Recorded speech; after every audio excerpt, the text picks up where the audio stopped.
appearance laws are the worst laws on the books in this bloody country. But we have the same laws here. It's a federal level thing. Customs control that. Australian Border Force and the Australian Federal Police get to categorise guns based on how they look, not their action, which is how it should be. Appearance laws, what are your thoughts on that? Look, if we put appearance laws in Northbridge, it could be interesting. And discriminatory.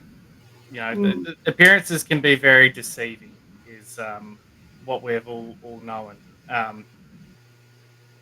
The whole premise of a firearm could be dangerous because it looks dangerous is just a complete and utter fallacy. I do not know who came up with this idea that because something's black, it's dangerous. I mean, maybe we're looking at a couple of racists that came up with this idea,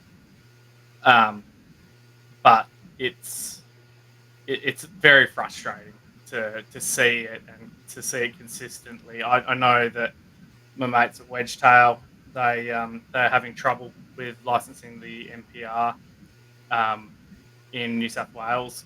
We had it where we had firearms here in Western Australia that you could not have a they were calling it a a barrel shroud. So your barrel couldn't have, a rail around the whole thing. So quad rails for those in the US. That they were actually having to cut the top of those off, and then someone pointed out that a 303 Enfield was all the way to the end, and having the barrel covered up was making it more dangerous. Is that like saying that a woman wearing a long dress makes her more dangerous because you don't know what's under there? I don't know. You could go on a whole different It's a slippery line. slope. Yeah, you could definitely, and especially in today's climate. But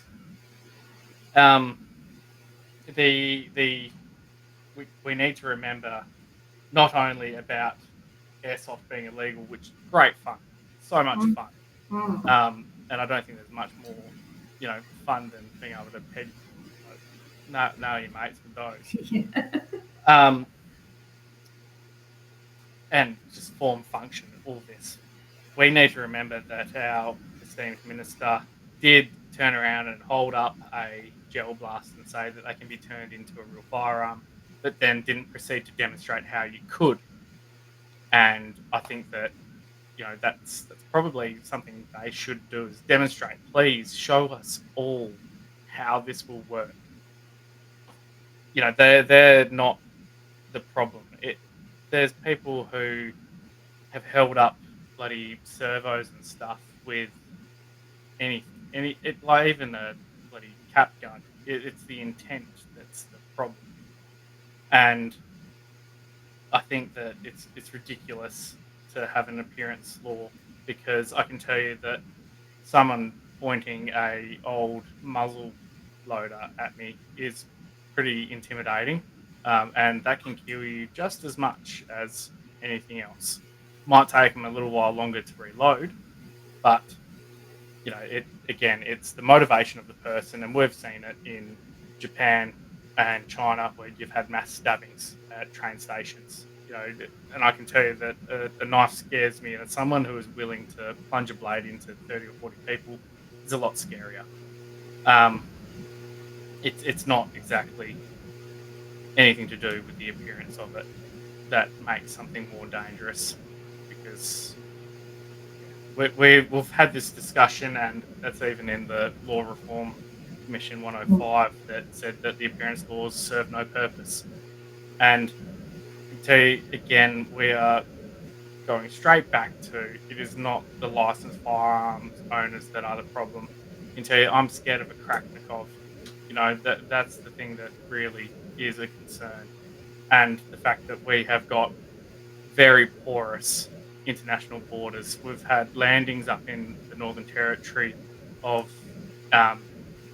illegal fishermen, and they have brought monkeys, pigs, bloody chickens, all of these things, and set up little communities up in areas like Arnhem Land.